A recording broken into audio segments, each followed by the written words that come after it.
গল্পের আসবাই অগ্নিলা চ্যানেলে আপনারা শুনছেন হুমায়ুন আহমেদের লেখা উপন্যাস কোথাও কেউ নেই।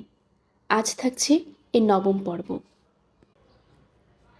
বকুলকে আজ তার শাশুড়ি দেখতে আসবেন। এর মানে কি বোঝা যাচ্ছে না। জহিরের আত্মীয় স্বজন এর আগে কয়েক দফায় তাকে দেখে গেছে, আংটি পরিয়ে দিয়েছে, বিয়ের তারিখ ঠিক করেছে। এরপর আবার মা আসছেন কেন? টিনা এসে বকুলকে খানিকটা ভয়ও পাইয়ে দিয়েছে। গম্ভীর হয়ে বলেছে, খুব ক্যাটক্যাটে মহিলা, স্কুল মাস্টারি করেছে কিছুদিন, তাই মেজাজে এরকম হয়েছে। কথাবার্তা সাবধানে বলবি, বেশি কথা বলার দরকার নেই।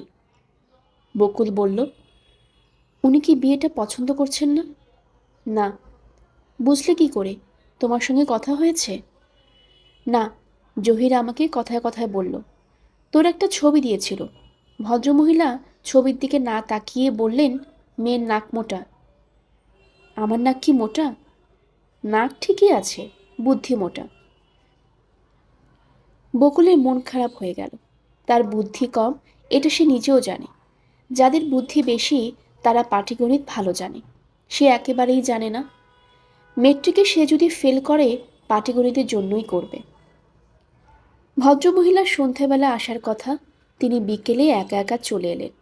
40-45 বছর বয়সী একজন মহিলা, লম্বা, ফর্সা, রোগা, মাথা ভর্তি ঘন কালো চুল, পান খাবার কারণে ঠোঁট টকটকে লাল। সাদা সিল্কের শাড়ি পরেছেন, শাড়ির ওপর নীলের ওপর সাদা কাজ করা একটা চাদর।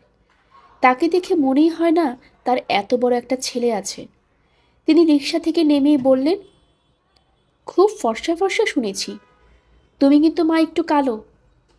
মুনা হেসে বলল, আপনি ভুল মেয়েকে দেখেছেন, ফর্সা মেয়ে ঘরে আছে। আমার নাম মুনা, আমি বকুলের মামাতো বোন। ভদ্রমহিলা মোটেই অপ্রস্তুত হলেন না, আরও শক্ত করে মুনার হাত চেপে ধরলেন। মুনার মনে হলো ইনি হচ্ছে ইচ্ছে করেই ভুলটা করছে। তিনি ভালোই জানেন এই মেয়ে তার ছেলের পছন্দের মেয়ে নয়। ছবি দেখেছেন, অন্যদের কাছে শুনেছেন। মুনা, তোমার নাম? জি। তোমার কথা আমি জহিরের কাছে শুনেছি। কি শুনেছেন? তুমি নাকি খুব শক্ত মেয়ে। আপনার কাছে কি সেরকম মনে হচ্ছে? হ্যাঁ, হচ্ছে। আমি নিজেও বেশ শক্ত মেয়ে। জহিরের 4 বছর বয়সে তার বাবা মারা গেলেন, তারপর আমি এদের এত দূর টেনে তুললাম। শক্ত মেয়ে না হলে কি এটা সম্ভব? তুমিই বলো। বকুলকে দেখে তিনি তেমন কোনো উচ্ছ্বাস প্রকাশ করলেন না। গল্প করতে লাগলেন শওকত সাহেবের সঙ্গে। ঘরবাড়ির গল্প, জমি জমার গল্প। 50 বিঘা জমি আছে তার। জমির বিলে ব্যবস্থা নিয়ে যেসব সমস্যা হচ্ছে তার গল্প।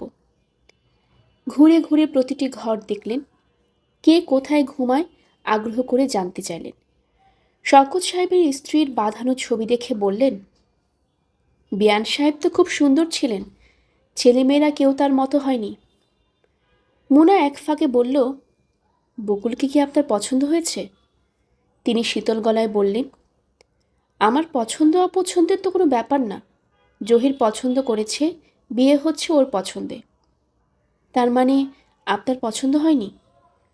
না মা, হয়নি। আমার দরকার ছিল তোমার মতো একটা মেয়ে, শক্ত, তেজি। বকুল সেরকম না। কোনো একটা ঝামেলা হলেই এই মেয়ে ভেঙে পড়বে। আমার সংসার হচ্ছে মা ঝামেলার সংসার। কিসের এত ঝামেলা আপনার? আছে অনেক, বলবো সবই। বকুলের ভদ্রমহিলাকে ভালো লাগছে না। ইনি এত কথা বলছেন কেন? একজন বয়স্ক মানুষের সঙ্গে মানুষের মতো থাকবেন, হড়বড় করে এত কথা বলবেন কেন? তাছাড়া ওনার জমি জমার সমস্যা, সেসব পৃথিবীর শুদ্ধ মানুষকে জানানোর দরকার কি? বকুল রান্নাঘরে চলে এলো। মুনা খাবার দাবারের ব্যবস্থা করছে। সবই বাইরের খাবার। ঘরের বলতে পায়েস, সেটা এত মিষ্টি হয়েছে যে মুখে দেওয়া যাচ্ছে না। আপা, বলো, ভদ্রমহিলাকে তোমার কেমন লাগছে? ভালোই। এত সাজগোজ করেছেন কেন বলো তো? সাজগোজ কোথায় দেখলি?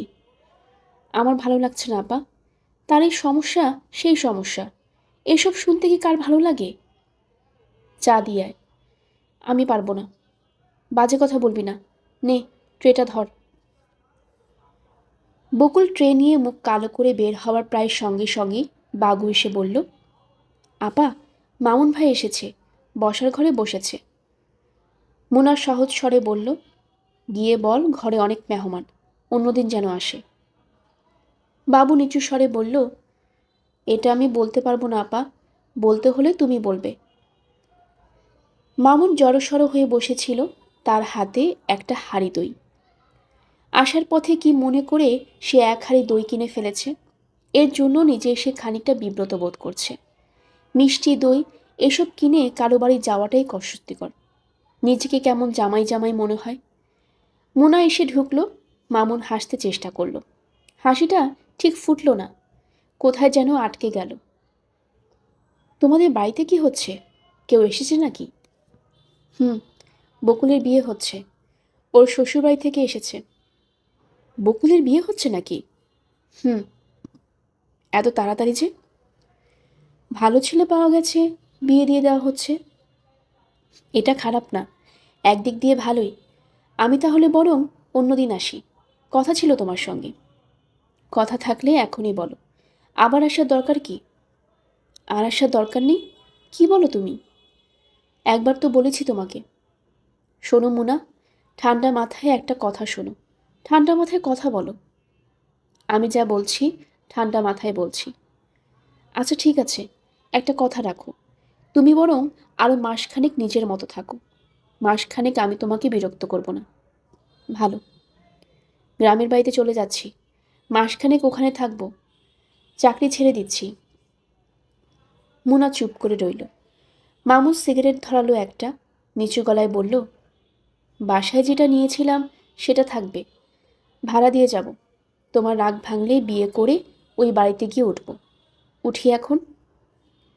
এসেছো যখন বসো, চা খেয়ে যাও। আচ্ছা, খেয়েই যাই। তোমাদের জন্য দই এনেছিলাম, দইটা নাও।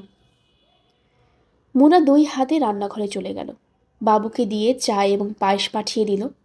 মামুন চা খেয়ে বেশ খানিক সময় একা একা বসে রইল। এক সময় বাবু ঢুকল। মামুন নড়ে চড়ে বসল। বাবু কেমন আছো? ভালো আছি। তোমার যে মাথা ব্যথা হতো সেটা সেরে গেছে, না এখনো মাঝে মাঝে হয়? হয় মাঝে মাঝে। তুমি যেন কোন ক্লাসে পড়ো? ক্লাস 7। বাহ, ভালো তো। সাঁতার জানো তুমি? না। আমাদের গ্রামের বাড়িতে বিরাট পুকুর আছে, নিয়ে যাব তোমাকে, সাঁতার শিখিয়ে দেব, দুদিনে শিখিয়ে দেব। বাবু কিছুই বলল না। বকুলের শ্বশুর বাড়ি আরও কিছু লোকজন এলো এই সময়, সবই মেয়ে মানুষ। এরা সরাসরি ভেতরে চলে গেলেন। বাবু উঠে ভেতরে চলে গেল। মামুন থাকলো আরও খানিকক্ষণ। একটা টিকটিকি উকি দিচ্ছে, কৌতূহলী হয়ে তাকে দেখছে। বিশাল তার সাইজ, সম্ভবত এটা তক্ষক। বিদায় নেবার আগে মুনাকে বলে যাওয়া দরকার, কিন্তু মুনা আসছে না, হয়তো আর আসবে না, মেহমানদের নিয়ে ব্যস্ত। মামুনের মনে হলো মুনার রাগ কিছুটা কমেছে। আজকে ব্যবহার তো খুব সহজ ও স্বাভাবিক। নিচ থেকে চা খেয়ে যেতে বলল, রাগ কমে যাবে, নিশ্চয়ই কমবে। এক সময় 1 মাস দীর্ঘ সময় হয়। 1 মাসের অদর্শন কোনো না কোনোভাবে মন দ্রবীভূত করায় একটা ভূমিকা নেবে।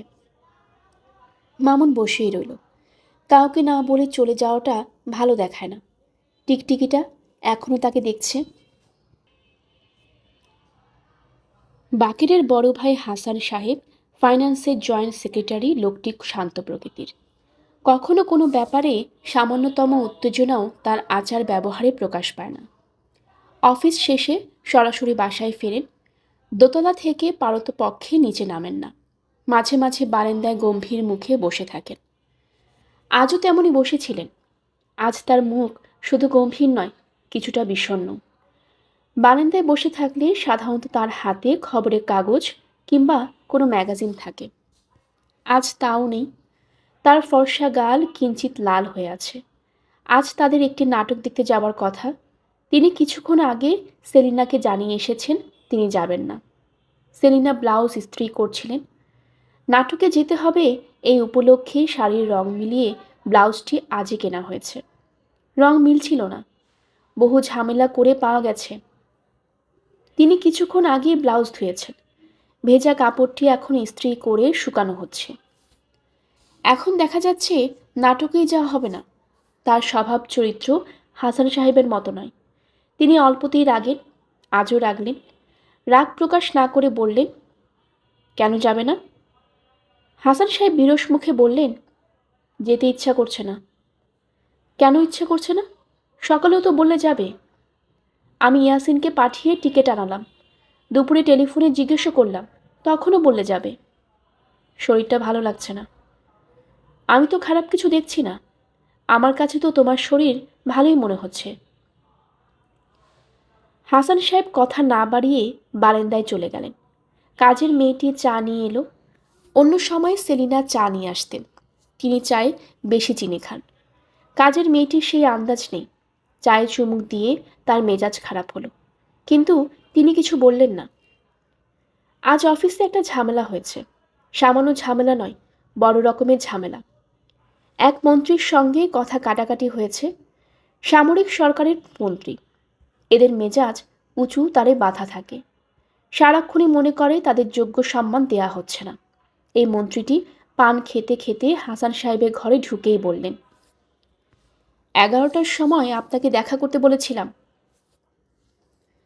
হাসান সাহেব বিনীতভাবে বললেন, আমি স্যার গিয়েছিলাম, আপনি ব্যস্ত ছিলেন। কাদের সঙ্গে যেন কথা বলছিলেন। ব্যস্ত তো থাকবই। এয়ার কন্ডিশন ঘরে বসে ঠান্ডা বাতাস খাবার জন্য তো মন্ত্রী হই নাই। অপেক্ষা করতে পারলেন না? 8 ঘন্টা অপেক্ষা করেছি। 8 ঘন্টা অপেক্ষা করেই আপনার মাজায় ব্যথা হয়ে গেল? নিজের ঘরে তো বসেই থাকেন, কাজকর্ম তো কিছু করেন না। হাসান সাহেব শীতল গলায় বললেন, কাজকর্ম প্রসঙ্গে আপনি যা বলছেন তার জন্য প্রয়োজনীয় তথ্য কি স্যার আপনার আছে? তথ্য? আপনি তথ্য কপচাচ্ছেন আমার সাথে? একজন মন্ত্রীকে আপনি কি মনে করেন? মন্ত্রীকে মন্ত্রী মনে করি, এর বেশি কিছু মনে করি না। আপনার সিএসপিরা মিলে দেশটাকে নষ্ট করেছেন, এটা জানেন? না স্যার, আমার জানা ছিল না। দেশের কমন মানুষ আপনাদের ধারে কাছে যেতে পারে না। নিজেদেরকে আপনারা একজন লাল বিলাট ভাবেন। আপনি এসব কি বলছেন? একজন মন্ত্রী আপনাকে কল দিয়েছে, আপনি 10 মিনিট অপেক্ষা করতে পারেন না। আপনি কি জানেন 24 ঘন্টার ভেতর আমি আপনার চাকরি খেতে পারি? স্যার, এটা আমার জানা ছিল না। মন্ত্রী কোনো কথা না বলে ঘর ছেড়ে চলে গেল। ডেপুটি সেক্রেটারি আমিনুল ইসলাম বললেন, আপনি স্যার চলে যান, ক্ষমা চেয়ে আসুন। ক্ষমা চাইলেই এরা পানি হয়ে যায়। হাসান সাহেব বিরক্ত স্বরে বললেন, ক্ষমা চাওয়ার মতো কিছু হয়নি। সময় খারাপ স্যার। তা খারাপ? ঝামলা টামলা হতে পারে। আগে হোক, তারপর দেখা যাবে। বাকি সময়টায় অফিসের কোনো কাজে তার মন বসেনি। এখনও বসছে না। বারান্দায় বসে থেকে মেজাজ খারাপ হচ্ছে। সেলিনার সঙ্গে গল্প টল্প করলে ভালো লাগতো। সেলিনার মেয়েলি গল্প শুনতে তার খারাপ লাগে না। সেলিনা আসবে না, তাকে রাগিয়ে দিয়েছেন। হাসান সাহেবের মনে হলো নাটক দেখতে না যাওয়াটা অন্যায় হচ্ছে। আগে থেকে প্রোগ্রাম করা, প্রোগ্রাম ঠিক রাখা উচিত। জীবনযাত্রা ওলটপালট করে ফেলবার মতো কিছুই হয়নি। তিনি সেলিনার ঘরে ঢুকলেন। হালকা গলায় বললেন, চলো নাটক দেখে আসি। এখনও নিশ্চয়ই সময় আছে। তোমার শরীর সেরে গেল? সেরেছে। এখন ভালোই লাগছে। 7টার সময় শুরু হবার কথা না? 6:30 বাজে। 8 ঘন্টা আছে এখনও। চট করে তৈরি হয়ে নাও, পারবে না? সেলিনা হাসি মুখে বললেন, পারবো। তুমি কি ভাবো 2-3 ঘন্টা লাগিয়ে আমি সাজগোজ করি? সেলিনার মুখে রাগের চিহ্নও নেই। তার এই গুণটি হাসান সাহেবের খুব পছন্দ। রাগ করে বেশিক্ষণ থাকতে পারে না। হাসান সাহেবের মনে হলো তাদের 2-1টি ছেলে মেয়ে থাকলে মোটামুটি একটি সুখের সংসার হতো। সেটা কখনো সম্ভব হবে না। বাকের জলিল মিয়া চায়ের স্টলের বাইরে টুল পেতে বসেছিল। ভাই এবং ভাবিকে আসতে দেখে সে অন্যদিকে তাকিয়ে রইল, যাতে চোখে না পড়ে। চোখে চোখ পড়লেই 1.5 টাকা দামের সিগারেটটা ফেলে দিতে হবে। ভাইয়া হয়তো হাত ইশারা করে ডাকবে, কাছে গেলেই গম্ভীর মুখে বানি টানি দেবে। এর চেয়ে অন্যদিকে তাকিয়ে থাকাই ভালো। সেলিনা বললেন, তোমার মাস্তান ভাইকে দেখেছো? হুম, সেও আমাদের দেখেছে। এখনও এরকম ভান করছে যেন দেখতে পাইনি। এটাই স্বাভাবিক। বাবার সঙ্গে আমরা যখন দেখা হতো আমিও এরকমই করতাম, না দেখার ভান করতাম। তোমার ভাই তোমার মতনই হয়েছে, তাই বলতে চাও? হাসান সাহেব কোনো কথা বললেন না। রাস্তার মোড়ে রিকশার জন্য অপেক্ষা করতে লাগলেন। কোথাও যাবার তাড়া থাকলে কখনো রিকশা পাওয়া যায় না। সেলিনা বললেন, তোমার গাড়ি কেনার কি হলো? টাকা কোথায়? প্রভিডেন্ট ফান্ড থেকে লোন নেবে বলেছিলে, ব্যাংকেও তো কিছু আছে। দেখি। দেখা দেখি না, রোজ এমন রিকশা করে ঘোরাঘুরি করতে ভালো লাগে না। হাসান সাহেব চুপ করে রইলেন। একটা দ্রুতগতির রিকশা আসছে, এর তাড়া দেখে মনে হয় না এ থামবে। কিন্তু হাসান সাহেবকে অবাক করে দিয়ে রিকশা থামল। রিকশাওয়ালা গম্ভীর গলায় বলল, উঠেন। আমরা বেলি রোডে যাব, যাবে তুমি? যেখানে কন সেইখানে যাবো, আমারে পাঠাইছে বাকের ভাই, উঠেন। সারা পথ দুজন কোনো কথা বললেন না। রিকশাওয়ালা অনবরত কথা বলে গেল। 10 টাকা শের চাইলেও কেমনে চলুম কম দেহি? 6 জন খানেওয়ালা, বড় মাইয়ার বিয়া দেওয়ান দরকার, কেমনে দিমো কন? রিকশা জমা হয়েছে আপনার 40 টাকা। টায়ার ফাটলে হেই খরচ আমার, শিখ ভাঙলেও আমার। অহন কম দেহি ভাইজান কেমনে চলি? আপনি বিচার বিবেচনা কইরা কন। হাসান সাহেব বিচার বিবেচনা করে কিছুই বললেন না। পরিষ্কার বুঝতে পারছেন যা ভাড়া তার ওপর গোটা 5 টাকা দিতে হবে বকশিস। লম্বা দুঃখের পাঁচালি শুনবার এটা হবে খেসারত। কিন্তু রিকশাওয়ালা কোনো পয়সাই নিল না। চোখ কপালে তুলে বলল, না না, ভাড়া দেওয়ানোর দরকার নাই, বাকের ভাই পাঠাইছে। সেলিনা তিক্ত গলায় বললেন, আর সাধাসাধি করতে হবে না, তোমার বিখ্যাত ভাই পাঠিয়েছে, পয়সা সে নিবে কেন? দেরি হচ্ছে, চলে আসো, ঘন্টা দিয়ে দিয়েছে, শুরুটা মিস করতে চাই না। বাকি সন্ধ্যা পর্যন্ত জলিল মিয়ার দোকানে বসে রইল। তার সঙ্গে আছে মাখন এবং কুদ্দুস। দুজনে গাঁজা টেনে এসেছে, বিকট গন্ধ ছড়াচ্ছে। মাখন কিছু একটা নিয়ে চিন্তিত, সে কিছু বলছে না, কিন্তু ভাবভঙ্গি দেখে মনে হচ্ছে বলবে। সে দেরি করছে, কারণ তার বক্তব্য বাকিরে পছন্দ হবে না বলেই মনে হচ্ছে। গাঁজা টেনে আসার কারণে কুদ্দুসের গলা শুকিয়ে আছে। সে কিছুক্ষণ পরপর থুতু ফেলবার চেষ্টা করছে, থুতু আসছে না। জলিল মিয়ার দোকানে কাজকর্মের ফাঁকেও তীক্ষ্ণ দৃষ্টি রাখছে এই টেবিলে। দিন 10 আগে কোনো রকম কারণ ছাড়াই কুদ্দুস এবং মাখনের মধ্যে এই চায়ের দোকানেই ধুমধুমার লেগে গিয়েছিল। 4টা কাপ এবং 2টা গ্লাস ভেঙেছে, একটা চেয়ারের পায়া ভেঙেছে। আজও লেগে যেতে পারে, তবে ভরসার কথা হচ্ছে বাকের ভাই আছে, তার সামনে এরা কিছু করতে সাহস পাবে না। জলিল মিয়া দাঁত বের করে বলল, বাকের ভাই, চা দিতে কই? বাকের কিছু বলল না। মাখন বলল, সিগারেট আনান জলিল মিয়া। জলিল বিরস মুখে 5টা টাকা বের করে সিগারেট আনতে পাঠালো। মাখন বলল, বাকের ভাই, একটা কথা ছিল। কি কথা? প্রাইভেট কথা। বলে ফেল। মাখন গলা নিচু করে ফেলল, কানের কাছে মুখ এগিয়ে নিয়ে বলল, ধোলাইয়ের ব্যবস্থা করতে হয়, সিদ্দিক সাহেবের রিকোয়েস্ট। ব্যাপারটা কি? ভাড়াটে উঠছে না, ধানাই পানাই করছে, এখন বলছে উঠবো না, মামলা করে উঠাও। শালা মামলার ভয় দেখায়। সিদ্দিক ভাই খুব রেগেছেন, আমাকে বললেন, তোমরা থাকতেই অপমান। বাকের ঠান্ডা গলায় বলল, এর মধ্যে অপমানের কি আছে? মামলা করতে বলছে, মামলা করুক। বাকের ভাই, ব্যাপারটা বুঝতে পারছেন না, আমরা থাকতে মামলা মোকদ্দমা কি? শালাকে একটু ঝড়কে দিলে কালই বাসা ছেড়ে দিবে। সিদ্দিক সাহেবের কাছ থেকে কত নিয়েছিস? টাকা পয়সার কোনো ব্যাপার না, খাতিরে কাজটা করে দিচ্ছি আর কি। খুব পিতলা খাতির জমাচ্ছিস, ব্যাপারটা কি? ব্যাপার কিছু না, ব্যাপার আবার কি? উঠিয়ে দিই শালাকে, কি বলেন বাকের ভাই? বাকের কিছুই বলল না, মনে মনে খুশিই হলো। একটা কাজ করবার আগে এরা তাকে জিজ্ঞেস করছে, মান্যগণ্য করছে। তবে সিদ্দিক সাহেবের ব্যাপারটা বোঝা যাচ্ছে না, তাকে বাদ দিয়ে অন্যদের কাছে যাচ্ছে। কয়েকদিন আগে রাস্তায় দেখা হলো, এমন ভাব করলো যে চিনতে পারছেন না। কুদ্দুস বহু কষ্টে একদলা থুথু ফেলে বলল, 5টা টাকা দেন বাকির ভাই, পকেট খালি। বাকির 10 টাকার একটা নোট দিয়ে গম্ভীর মুখে বেরিয়ে গেল। এখন বাজছে 8টা। সাধারণত 8টার দিকে কম্পাউন্ডওয়ালা বাড়িতে লোকজন আসে। আজও আসবে হয়তো। কারা আসছে লক্ষ্য রাখা দরকার। গেটের কাছে জবেদ আলী দাঁড়িয়ে আছে। বাকেরকে দেখে সে আড়ালে সরে গেল। বাকের উঁচু গলায় ডাকল, এই যে ভাই, আছেন কেমন? ভালো। ঘর অন্ধকার কেন? লোকজন নাই? দাওয়াতে গেছে। দাওয়াত কোথায়? জানি না কোথায়। এত সব জিজ্ঞেস করেন কেন? এক পাড়ায় থাকি, খোঁজ খবর নিতে হয়। নেন, সিগারেট নেন।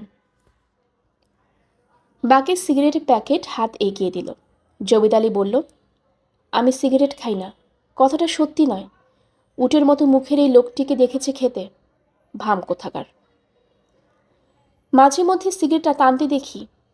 জবির আলী গম্ভীর হয়ে গেল।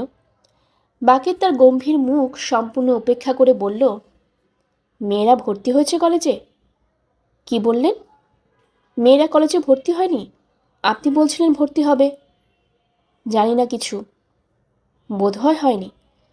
কোথাও তো যেতে যেতে দেখি না। আচ্ছা ভাই, যাই। বিরক্ত করলাম। খাবেন একটা সিগারেট? না। বাকের চলে গেল রিহার্সেল দেখতে। নাটকের নাম রাতের পাখিরা। নাম শুনে মনে হচ্ছে বাজে মাল। টিপু সুলতানটা নামালে হয়, তা না, সামাজিক নাটক। টিপু সুলতানে অনেক শেখার জিনিস ছিল, দেখলে মনটা অন্যরকম হয়, তা না রদ্দিমাল রাতের পাখি। বাকেরকে দেখে একটা সাড়া পড়ে গেল। বাকের ভাইকে বসতে দে, চায়ের কথা বলে আয়। নাটকের পরিচালকের নাম বজরুল আলম। বয়স 40-এর মতো। এই পাড়ায় যে কটি নাটক হয়েছে তার প্রতিটিতে সে পাগল কিংবা পাগলির ভূমিকায় অভিনয় করেছে। এই একটি অভিনয় সে নিখুঁত করে। রাতের পাখিরা সে একটি চরিত্র আছে যে শুধু অমাবস্যার রাতে পাগল হয়ে যায়। পাগল হলেই পাগলামির ফাঁকে ফাঁকে সে কিছু গুরুত্বপূর্ণ কথা বলে। উচ্চ মার্গের ফিলোসফি। বদরুল আলম নাটক বন্ধ রেখে বাকের কাছে এসে দাঁড়ালো। গলা নামিয়ে বলল, আপনার সাথে একটা কথা ছিল, একটু বাইরে আসুন বাকের ভাই। কি ব্যাপার? জামাল সাহেব আমাকে বলেছেন নাটক ফাটক বাদ দিতে। কেন? তার দোকানে বিক্রি কিনির নাকি অসুবিধা হয়। অসুবিধা কি? আপনি ছাড়াও তো আরেকজন কর্মচারী আছে। এটাই একটু বলে দেবেন। দেব, বলে দেব। নাটক হচ্ছে কেমন? ভালো, 1 নম্বর, ফার্স্ট ক্লাস জিনিস হবে বাকের ভাই। বজরুল আলমের চোখ চকচক করতে লাগলো। নাটকের ব্যাপারে তার উৎসাহ সীমাহীন। আসুন বাকের ভাই, রিহার্সেল দেখুন। 3rd সিনটা দেখাই আপনাকে, মারাত্মক সিন। না, চলে যাই। চলে গেলে হবে না, 3rd সিনটা দেখতেই হবে। 3rd সিনে দরিদ্র স্কুল মাস্টার বাড়ি ফিরে দেখে তার ছোট মেয়ে মারা যাচ্ছে। সে ছুটে যায় ডাক্তারের খোঁজে। ডাক্তার একজনকে পাওয়া যায়, কিন্তু সে ভিজিটের টাকা না নিয়ে যেতে রাজি না। মাস্টার বহু কাকুতি মিনতি করল, কোনো লাভ হলো না। সে আবার ফিরে গেল ঘরে। চিৎকার করে বলল, কোথায় আমার নয়নের মণি? কেউ জবাব দিল না, কারণ নয়নের মণি মারা গেছে। মাস্টার চেঁচিয়ে বলতে লাগলো, হায় টাকা, হায় রে টাকা। বাকের মুগ্ধ হয়ে বলল। তার চোখ দিয়ে পানি গড়িয়ে পড়তে লাগলো। গলা ভার ভার হয়ে গেল। দুঃখের সিন দেখলেই তার এরকম হয়, চোখে পানি এসে যায়। নাটক দেখতে দেখতে তার ইচ্ছা করছিল থাবড়া দিয়ে ডাক্তার হারামজাদাটার দাঁত ফেলে দিতে। শুয়োরের বাচ্চা, মানুষ মারা যাচ্ছে সেদিকে খেয়াল নাই, টাকা আর টাকা। দেশটার হচ্ছে কি? সে আবার কম্পাউন্ডওয়ালা বাড়ির সামনে কিছুক্ষণ দাঁড়ালো। বাড়ি অন্ধকার, শুধু সিঁড়ির বাতি জ্বলছে। এরা কখন ফিরে লক্ষ্য রাখা দরকার। কিন্তু দাঁড়িয়ে থাকা যাচ্ছে না, মাথা ধরেছে। বাকের ভাই? বাকের চমকে তাকালো। ইউনুস মিয়া। সিগারেটের টাকা পায় বোধ হয়, নানান দিক থেকে বাকি পড়ে গেছে। কি খবর ইউনুস মিয়া? সিদ্দিক সাহেবের বাড়িতে একজন ভাড়াটে যে থাকে, তার জিনিসপত্র সব টেনে তুলে বাইরে ফেলে দিচ্ছে। আমি কি করব? সিদ্দিক সাহেব আর তার ভাড়াটে মামলার। তা তো ঠিকই, বাচ্চারা কান্নাকাটি করছে দেখে মনটা খারাপ হলো। কথায় কথায় মন খারাপ হলে সংসার চলে না, এই জিনিসটা মনে রাখবেন। আর শোনেন, আপনি টাকা পয়সা কিছু পান নাকি? জি, সামনের মাসে দেব। এখন একটু অসুবিধা আছে। জি আচ্ছা, ওইটা কোনো ব্যাপার না, যখন ইচ্ছা দেবেন। বাকেরে ঘরের দিকে রওনা হলো। রাতের 9টা মতো বাজে। খেয়ে দিয়ে শুয়ে পড়তে হবে। শরীরটা জুত লাগছে না, আর একটু দেরি করে গেলে ভালো হতো। ভাই ভাবিরা খেয়ে শুয়ে পড়তো, কারো মুখোমুখি হবার সম্ভাবনা থাকতো না। এখন যাওয়া মানেই ভাবির সামনে পড়ে যাওয়া। যদি তাদের সামনে না খাওয়া হয়ে থাকে তাহলে একসঙ্গে খেতে হবে। ভাইয়া বসবে ঠিক তার সামনের চেয়ারটায়, একটি কথাও বলবে না, একবার তাকাবেও না। নিজেকে মনে হবে চোরের মতো। গলা দিয়ে ভাত নামতে চাইবে না, বারবার পানি খেতে হবে। বাকেরদের বাড়ির সামনের বারান্দায় একজন মহিলা দাঁড়িয়ে আছেন। বাকেরকে দেখে তিনি এগিয়ে গেলেন। বাকের তাকে চিনতে পারল না। 30-35 বছরের রোগা একজন মহিলা, সমিতের মেয়ে বোধ হয়। ভাবি কি সমিতি টমিতি করে? রোগা রোগা কিছু মেয়েরা আসে প্রায়, যাদের মুখ দেখলেই মনে হয় এরা বাড়িতে প্রচুর ঝগড়া করে কর্কশ গলায় ছেলেপুলেদের ধমকায়, এবং এদের অসুখ বিসুখ লেগেই থাকে। আপনি বাকের সাহেব? জি, আমি আপনার জন্য দাঁড়িয়ে আছি। কি ব্যাপার? আপনার ছেলেরা আমার ঘর থেকে জিনিসপত্র টেনে রাস্তায় ফেলে দিচ্ছে। আমার বড় মেয়েটার 103 জ্বর। এদের বাবা বাসায় নেই, দেশের বাড়িতে গেছে। আপনি সিদ্দিক সাহেবের বাড়িতে থাকেন? জি, 2 মাসের ভাড়া বাকি পড়েছে। ওর বাবা টাকার জন্য দেশের বাড়িতে গেছে, এর মধ্যে এই অবস্থা। চলুন যাই, দেখি কি ব্যাপার। আসুন আমার সাথে। কাঁদবেন না, কাঁদার কিছু নেই। আমি মাখনা হারামজাদার দাঁত ভেঙে ফেলব। ভদ্রমহিলা এবার শব্দ করেই কাঁদতে লাগলেন। বাকের লক্ষ্য করল এর গায়ে স্যান্ডেল নেই। ঝামেলা শুরু হওয়া মাত্র ছুটে এসেছেন। বাকেরের মন অসম্ভব খারাপ হয়ে গেল। সিদ্দিক সাহেবের বাসার সামনে বেশ কিছু লোকজন। ঘরে জিনিসপত্র সব বাইরে এনে রাখা হয়েছে। অসুস্থ মেয়েটা একটা চেয়ারে চোখ বড় বড় করে বসে আছে। তার ছোট ভাইটা বসে আছে একটা ট্রাঙ্কের ওপর। ছোট ভাইটা নিঃশব্দে কাঁদছে। বাকের উঠোনে দাঁড়িয়ে শীতল গলায় ডাকল, মাখনা। মাখন ভেতরে ছিল, অবাক হয়ে বের হয়ে এলো। বাকের ঠান্ডা গলায় বলল, মেয়েটা অসুস্থ, ঘরে কোনো পুরুষ মানুষ নেই, এর মধ্যে তুই জিনিসপত্র বের করে ফেললি? মাখন হতভম্ব হয়ে তাকিয়ে রইল। সিদ্দিক সাহেব 3তলা বারান্দায় দাঁড়িয়েছিলেন। তিনি নিচে নেমে এলেন। হড়বড় করে বললেন, 2 মাসের ভাড়া বাকি। আমি বলেছি দিতে হবে না, শুধু বাড়িটা ছেড়ে দাও। তাও চ্যাটাং চ্যাটাং কথা বলে। জিনিসপত্র তো রাস্তায় ফেলে দিচ্ছে না, বারান্দায় থাকবে, পাহারা থাকবে। ঘরটা শুধু তালা দিয়ে দিব। এদের পৌঁছে দেব এদের আত্মীয় বাড়ি, গাড়ি করে পৌঁছে দেব। আমি নিজের মুখে বলেছি এ কথা। বাকের, তুমি নিজে জিজ্ঞেস করে দেখো। বাকের থমথমে গলায় বলল, মাখনা, জিনিসপত্র ভেতরে নিয়ে যা। সিদ্দিক সাহেব তীক্ষ্ণ গলায় বললেন, জিনিসপত্র ভেতরে নেবে মানে? মগের মূল্যক নাকি? সিদ্দিক সাহেব, সাবধানে কথা বলুন। সাবধানে কথা বলবো মানে? ভুঁড়ি নামিয়ে ফেলবো। একটা কিছু বেতাল হয় যদি লাশ পড়ে যাবে। আমার নাম বাকের। মাখনা, জিনিসপত্র ঢোকা। অতি দ্রুত জিনিসপত্র ভেতরে ঢুকে গেল। যারা দাঁড়িয়েছিল সবাই হাত লাগালো। মাখন খুব শক্ত করে দাঁড়িয়েছিল। বাকের এগিয়ে গিয়ে প্রচণ্ড একটা চর বসালো। এই জাতীয় কাজকর্ম সে ছেড়েই দিয়েছিল, আবার শুরু করতে হলো। কিছু কিছু জিনিস আছে যা একবার ধরলে কখনো ছাড়া যায় না, আঠার মতো লেগে থাকে। সিদ্দিক সাহেব হতভম্ব হয়ে তার দিকে তাকিয়ে আছেন। মাখন নিজেও তাকিয়ে আছে। শুধু কুদ্দুসকে দেখা যাচ্ছে ছুটোছুটি করে আলনা টালনা ভেতরে নিয়ে যেতে। সিদ্দিক সাহেব মৃদু গলায় বললেন, বাকের, আমার সঙ্গে ভেতরে আসো, কথা আছে। বাকের ফিরেও তাকালো না। অনেকটা সময় নিয়ে সিগারেট ধরালো, তারপর হাঁটতে শুরু করলো, যেন কিছুই হয়নি। হাসান সাহেবদের ফিরতে বেশ রাত হলো। দুজনে মিলে বাইরে খেয়ে নিলেন।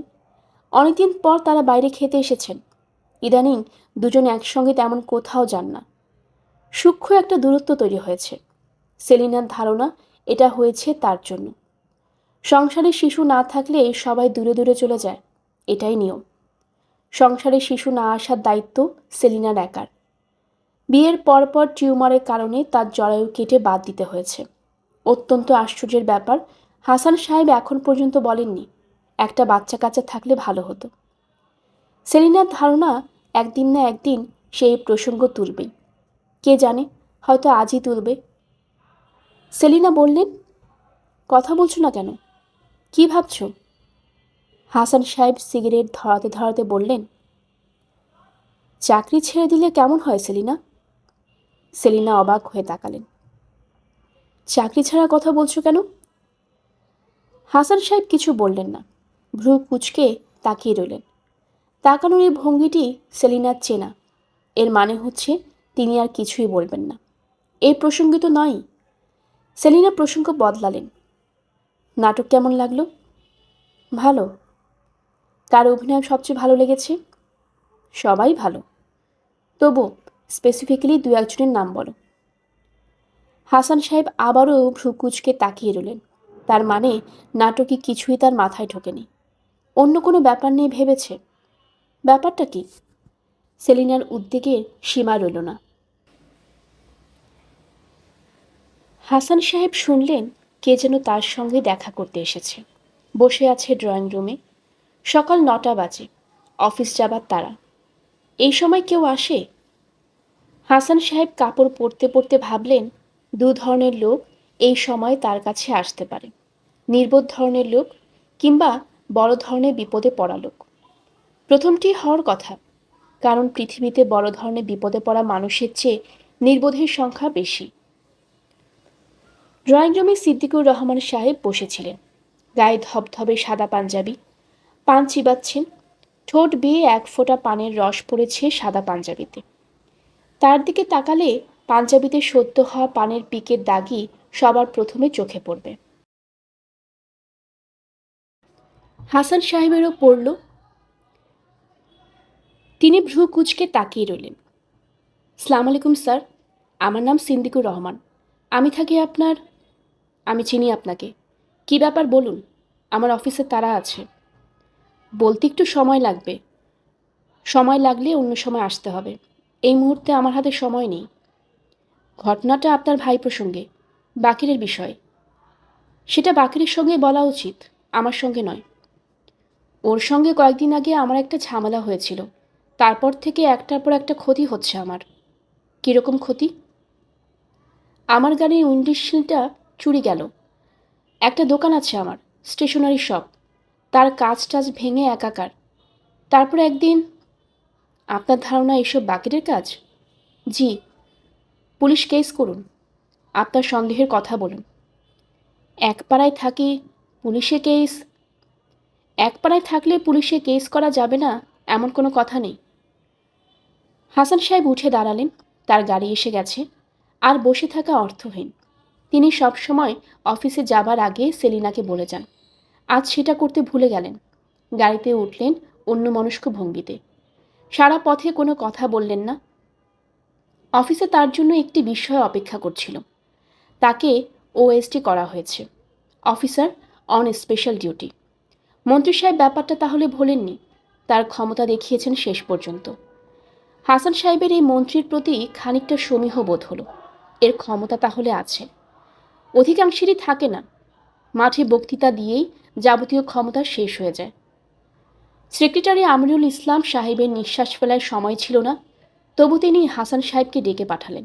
শান্ত গলায় বললেন, কেমন আছেন? স্যার, ভালোই আছি। নিন, চা খান। চা খাবার জন্য ডেকে পাঠিয়েছি। Thank you. খুব মন খারাপ করেছেন নাকি? তা করেছি। মন খারাপ করবার কিছুই নেই। ব্যাপারটা খুবই সাময়িক। আমি এটা ছেড়ে দিব এরকম মনে করার কোনোই কারণ নেই। মন্ত্রী সাহেবের যে যোগাযোগ আছে, আমার যোগাযোগ তার চেয়ে কম না। হাসান সাহেব কিছুই বললেন না। আমিরুল সাহেব হাসতে হাসতে বললেন, ক্ষমতার মধ্যে একটা চালাচালির ব্যাপার আছে। একজন একটা চাল দিবে, অন্যজন তার চেয়ে বড় একটা চাল দেবে। এটা চলতেই থাকবে। স্যার, আমি চাকরি ছেড়ে দেবার কথা ভাবছি। হোয়াই? বিনা যুদ্ধে নাহি দেব সুচাগ্র মেদিনী। মহাভারত পড়েননি নাকি? আমরুল ইসলাম ঘর কাঁপিয়ে হাসতে লাগলেন। মুহূর্তের মধ্যে হাসি থামিয়ে শক্ত মুখে বললেন, কয়েকটা দিন বিশ্রাম করুন। আমি কেমন প্যাচ লাগাচ্ছি দেখুন। প্যাচ লাগানো কোনো দরকার দেখছি না স্যার। দরকার থাকবে না মানে? অফকোর্স আছে। এদের বুঝিয়ে দিতে হবে যে আমাদের খুব কাছাকাছি আসতে নেই, একটু দূরে থাকতে হয়। পুলিশে ছুঁয়ে দিলে হয় 18 ঘা, সিএসপি কলম দিয়ে কিছু লিখলে হয় 42 ঘা, এবং সেই ঘাড় কোনো অ্যান্টিডোট নেই। যান, এখন বাড়ি যান। আজ আর অফিসে থাকার দরকার নেই। হাসান সাহেব অসময়ে বাড়ি ফিরলেন। বাড়ি ফিরে তার ভালোই লাগলো। অনেকদিন পর ফুলের টবগুলির পেছনে কিছু সময় দিলেন। 4-5টা বিশাল বনি প্রিন্স ফুটেছে। এদের দিকে তাকালেই মন ভালো হয়ে যায়। তিনি কাছে দিয়ে খুব যত্নে গোলাপ চারার মতো মরা পাতাগুলো কাটলেন, মাটি খুঁড়ে দিলেন। বনি প্রিন্সের জন্য চায়ের পাতার সার নাকি খুব ভালো। তিনি ভেবে রাখলেন সেলিনাকে জিজ্ঞেস করবেন চায়ের পাতা দেয়া হচ্ছে কিনা। সেলিনা রান্নাবান্না নিয়ে ব্যস্ত ছিলেন। আজ তার বিশেষ রান্না করতে ইচ্ছা হচ্ছে। হাসান সাহেবের অসময়ে ফিরে আসা ব্যাপারটা তার খুব ভালো লাগছে। কেন জানি বিয়ের প্রথম দিককার কথা মনে হচ্ছে। বিয়ের প্রথম দিকে এরকম হতো। অসময়ে সে এসে উপস্থিত। তার নাকি জ্বর জ্বর লাগছে, তাই চলে এসেছে। জ্বর না হাতি, দিব্যি ভালো মানুষ। কোনো একটা শয়তানি মতলব মাথায় নিয়ে এসেছে। খুব মনে হয় ওইসব দিনের কথা। সুখের সময়গুলি বারবার কেন ফিরে আসে না, এই ভেবে সেলিনা একটা দীর্ঘ নিঃশ্বাস ফেললেন। বাকের দুপুরে খেতে এসে আকাশ থেকে পড়ল। খাবার টেবিলে ভাইয়া বসে আছে। এমন অবস্থা যে উঠে চলে আসা যায় না, আবার বসাও যায় না। অসময় ভাইয়া কেন? সেলিনা বললেন, দাঁড়িয়ে আছো কেন? বসো। বাকের বসল। যতদূর সম্ভব নিঃশব্দে খাওয়া শুরু করলো। তার লবণ নেবার দরকার ছিল, কিন্তু লবণ দানিটা অনেকখানি দূরে, ভাইয়ার কাছে। তাকে নিশ্চয় বলা সম্ভব না, ভাইয়া লবণটা দাও। হাসান সাহেব খাবার টেবিলে কথাবার্তা একেবারেই বলেন না। আজ নিচু গলায় সেলিনার সঙ্গে দু একটা কথা বলছেন, যেমন, বনি প্রিন্সগুলি তো চমৎকার হয়েছে। টবে কি তুমি চায়ের পাতা দিচ্ছ? এ জাতীয় কথাবার্তা। বাকেরের মনে হলো ভাইয়া কোনো একটা ঝামেলা নিয়ে চিন্তিত। নিজের চিন্তা ঢাকার জন্যই আজে বাজে ব্যাপার নিয়ে কথা বলছে। বাকের, জি ভাইয়া। বাকেরের মেরুদণ্ড দিয়ে একটা শীতল স্রোত বয়ে গেল। ভাইয়া তাকিয়ে আছে তার দিকেই। ব্যাপারটা কি? কিছু বলবে আমাকে ভাইয়া? হুম। তুই কি কারো গাড়ির উইন্ডশিল্ড ভেঙে দিয়েছিস? বাকেরের গলায় ভাত আটকে গেল। সে হ্যাঁ না কিছুই বলতে পারল না। হাসান স্বাভাবিক স্বরে বললেন, কারো গাড়ির উইন্ডশিল্ড তোমার যদি ভাঙতে ইচ্ছা করে তুমি ভাঙবে। এটা তোমার ব্যাপার। তোমার কি করা উচিত বা উচিত নয় সেটা তোমাকে বলা আমি অর্থহীন মনে করি। উপদেশ শোনার বয়স তুমি অনেক আগেই পার হয়েছ। হাসান সাহেব দম নেবার জন্য একটু থামতেই সেলিনা বললেন, খাবার টেবিলে এই আলোচনা না করলেও হবে। খেতে এসেছো, খাও। অন্য সময় তো বাকেরকে পাওয়া মুশকিল। নানান কাজে সে ব্যস্ত থাকে। খাবার টেবিলটাই কথা বলার জন্য ভালো। বাকের, জি। তুমি নিজের পায়ে দাঁড়ানোর একটা চেষ্টা করো। জি আচ্ছা। তুই আমার কথাটা বুঝতে পারছিস না, না বুঝে বলছিস জি আচ্ছা। বাকের অবাক হয়ে ভাইয়ের মুখের দিকে তাকিয়ে রইল। হাসান সাহেব বললেন, তুই অন্য কোথাও থাকার ব্যবস্থা কর, যাতে তোর বিরুদ্ধে কোনো কমপ্লেন নিয়ে কেউ আমার কাছে না আসে। তাছাড়া। হাসান সাহেব একটু থামলেন, তাকালেন সেলিনার দিকে। সেলিনা চোখ বড় বড় করে বসে আছেন। খাবার টেবিলের এই নাটকের জন্য তিনি একেবারেই প্রস্তুত ছিলেন না। হাসান সাহেব পানির গ্লাসে চুমুক দিয়ে ভাত মাখাতে মাখাতে বললেন, গুন্ডা পোষার কাজটি আমি আর করতে রাজি নই। সবাই নিঃশব্দ হয়ে গেল। সেলিনা ভাবলেন বাকের হয়তো খাবার টেবিল ছেড়ে উঠে যাবে, কিন্তু সে উঠল না। সেলিনা বললেন, বাকের, আচারের বোতলটা দাও তো। বাকের আচারের বোতল এগিয়ে দিল। সন্ধ্যাবেলা বাকের তার জিনিসপত্র নিয়ে মহিউদ্দিন সাহেবের দোকানে গিয়ে উঠল। ঠান্ডা গলায় বলল, আপনার এখানে কয়েকটা দিন থাকবো। মহিউদ্দিন সাহেব পান খাওয়া হলুদ দাঁত বের করে প্রচুর হাসতে লাগলেন। ভাবলেন এটা একটা রসিকতা। হাসছেন কেন? মহিউদ্দিন সাহেবের হাসি বন্ধ হয়ে গেল। আমি আপনার দোকানে কিছুদিন থাকলে আপনার অসুবিধা হবে? জি না, অসুবিধা কিসের? তাহলে একটা বোতলের ব্যবস্থা করেন, বন্ধু বান্ধব নিয়ে খাবো। বিদেশি জিনিস আনবেন, অনেকদিন খাওয়া হয় না। মহিউদ্দিন সাহেবের মুখ শুকিয়ে গেল। এ কি যন্ত্রণায় পড়লেন। বাকের বন্ধুদের খোঁজ বেরোল। নতুন জীবনযাত্রার শুরুটা তার খারাপ লাগছে না, ভালোই লাগছে। বিয়ের কার্ড শেষ পর্যন্ত ছাপা হলো 400 কার্ড। দাওয়াতের এত মানুষ নেই। যেহেতু কার্ডের সংখ্যা বেশি, কাজেই যাদের দাওয়াত পাওয়ার কথা নয় তারাও দাওয়াত পেতে লাগলো। বাবু 40টা কার্ড নিয়ে তার ক্লাসের সব ছাত্রকে একটি করে দিয়ে এলো। শওকত সাহেব তার অফিসের 4-5 জনকে বলবেন ভেবেছিলেন। শেষ পর্যন্ত দেখা গেল তিনি দাওয়াত করেছেন 21 জনকে। তাতেও শেষ নয়। তার মনে হলেও শুধু 21 জনকে বলাটা ঠিক হলো না। অন্যরা কি দোষ করল? দ্বিতীয় দিনে তিনি আরও এক গাদা কার্ড নিয়ে গেলেন। যাবার পথে মোনাকে বললেন, খরচপাতি কিছু হচ্ছে হোক, একটাই তো বিয়ে ফ্যামিলিতে।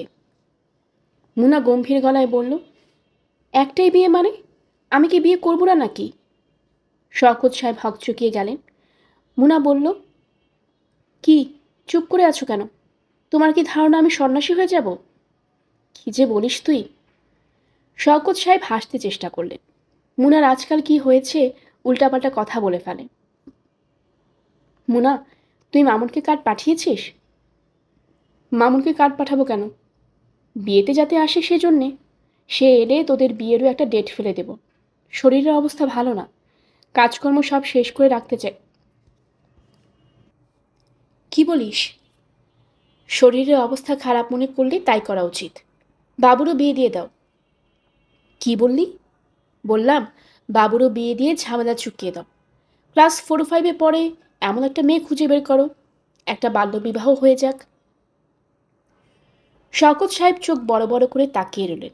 মুনা বলল, কি রাজি আছো? তোর কি মাথাটা খারাপ হয়েছে নাকি রে মুনা? একটা প্র্যাকটিক্যাল কথা বললাম, এর মধ্যে মাথা খারাপে কি দেখলে?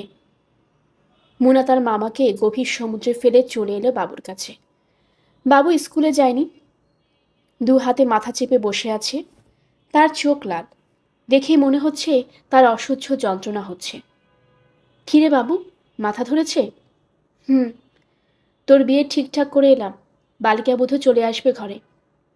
মাথা ধরলে মাথা টিপে দেবে, কি খুশি? বাবু তাকিয়ে রইল। মোনা হাসতে লাগলো।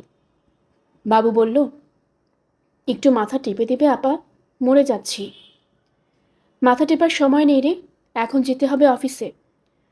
বকুলের বিয়ের কার্ড ডিস্ট্রিবিউট করব।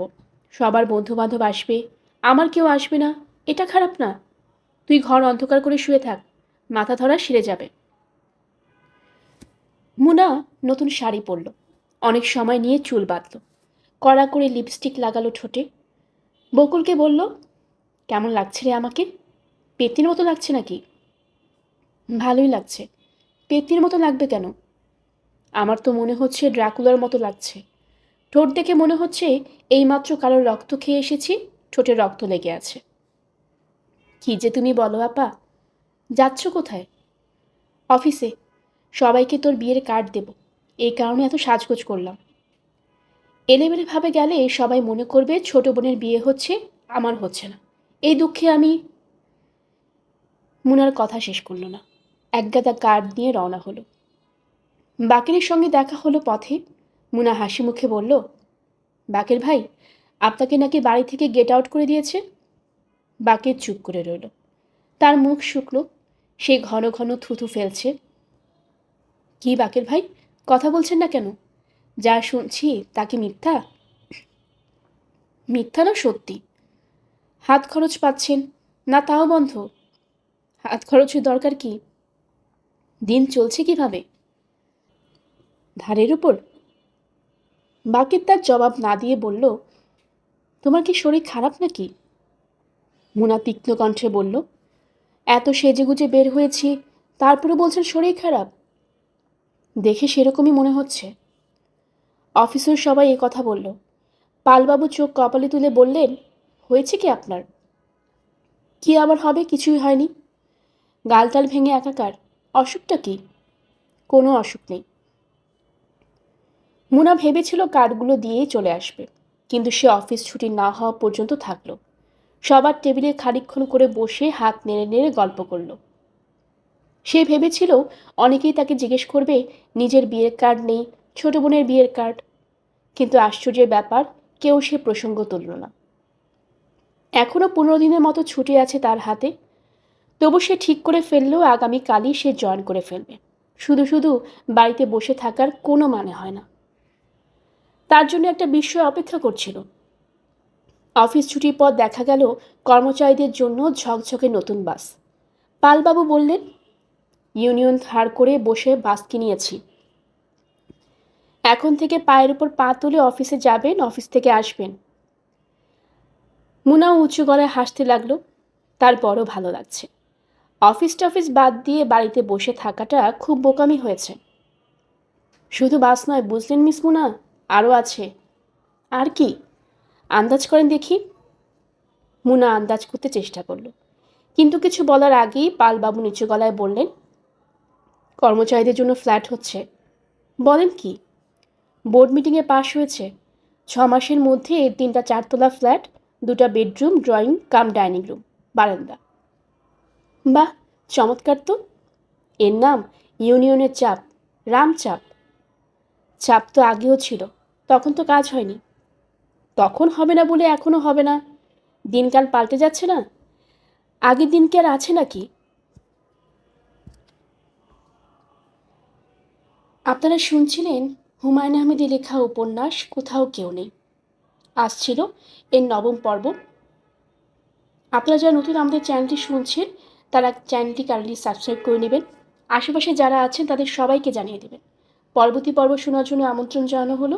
সবাই ভালো থাকবেন। ধন্যবাদ।